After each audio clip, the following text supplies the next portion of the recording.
सत्य उपरे आम नजर निर्भर करू आम खबर। राज्य सरकार उद्यमी स्वयं योजना आनिबार लक्ष्य रखिछन्ति। युवक एवं युवती को मिलिबो शुद्ध मुक्त बैंक ऋण। उद्योग लगी एथिरे बिना सुद्धरे 1 लाख टंका ऋण दियाजिबो। उद्योग थिले भी एहार लाभ नहीं पारिबे। एथिपाई हिताधिकारी बयस 17 वर्षରୁ 35 वर्ष मध्य रहिबा दरकार। ऋण सुझिबा पई 4 वर्ष समय दियाजिबो। एही योजना पई 447 कोटी टंका व्ययबराद होईछि। प्रकाश पाइला जेईई मेन 2024 परीक्षा फल। जातीय टेस्टिंग एजेंसी पक्षरु आज प्रथम अधिवेशन पाई जेईई मेन परीक्षा फल घोषणा करा जायछि। तेबे चलित परीक्षा रे 23 जन 100% स्कोर हासिल करिथिबा नै जातीय टेस्टिंग एजेंसी पक्षरु सूचना दिया जायछि। परीक्षार्थी माने jeimain.nta वेबसाइट रे परीक्षा फल देखि परिबे। ए नै जातीय टेस्टिंग एजेंसी पक्षरु ट्वीट जोगे सूचना दिया जायछि।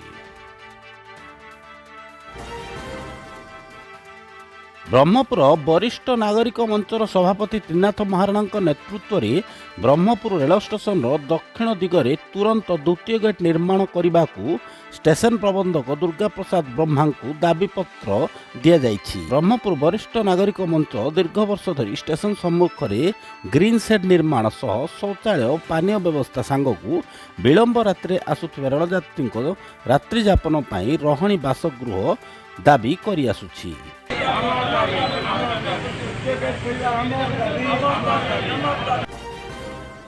छात्र छात्री बड़ घोषणा करिसेंति मुख्यमंत्री। युक्त 3 और पीजी छात्र छात्री को नुआ और स्कॉलरशिप मिलिबो। ए नहीं जाजपुर रे आयोजित नुआ ओ कार्यक्रम रे 5T अध्यक्ष भिखे पांडियान घोषणा करिसेंति। तेबे एही स्कॉलरशिप सबु कॉलेज छात्र छात्री को प्रदान करा जिवो। आसंता काली सरस्वती पूजा। चलतु जानिबा एही पूजार महत्व एवं पौराणिक कथा। माघ शुक्ल पक्ष पंचमी तिथि पालन हुए पवित्र सरस्वती पूजा। विद्यादात्री माँ सरस्वती पूजा अत्यंत पवित्र तथा वेद सम्मत अटे। बसंत मासर पंचमी तिथि पड़ुथिबा जोगु एहाकु बसंत पंचमी बोली मध्य अभिहित करा जाए। हिंदू संस्कृति रे माँ सरस्वती को सिद्धिदात्री कलार अधिष्ठात्री तथा विद्यादायिनी भाव में पूजा करा जाए। पौराणिक ग्रंथगुड़िक बसंत पंचमी संबंध में अनेक कहानी अच्छी। उपनिषद वर्णित एक कहानी अनुजाई ब्रह्मा मनुष्य सहित समस्त जीव सृष्टि करथिले, किंतु से तांकर सृष्टि संतुष्ट नथिले। एही समस्यार समाधान पाई ब्रह्मा प्रभु विष्णु को स्मरण कले। भगवान विष्णु ब्रह्मा को निराशर कारण प्रश्न करथिले।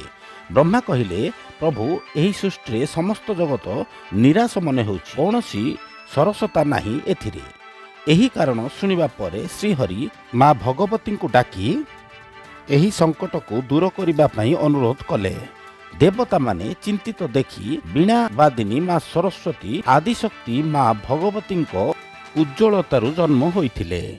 माता भगवती शरीर देखा जिबा मात्रे माता सरस्वती एक सुमधुर संगीत गान करथिले, जेउथिपाई दुनियार समस्त जीवजंतु स्वर पाइथिले एवं चारिआडे चंचलता शोभा पाइथिला। धार्मिक ग्रंथरे यह कहा जाए।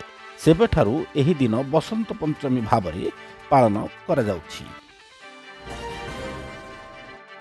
राज्यसभा निर्वाचन नामांकन भरिले बीजेडी 2 प्रार्थी। मुख्यमंत्री उपस्थिति रे बीजेडी प्रार्थी देवाशीष सामंतराय एवं सुभाषिष खुंटिया नामांकन भरछंती। एही समय रे बिजु जनता दल रे अनेक वरिष्ठ नेता उपस्थित थिले। सोमवार दिन उभयंक बीजेडी सुप्रीमो नवीन पट्टनायक प्रार्थी भावे घोषणा करथिले। हमर चैनल जदि आपण मानको भल लागि ताले सब्सक्राइब करथु एवं शेयर करिया भूलंतु नाही। नमस्कार, जय जगन्नाथ।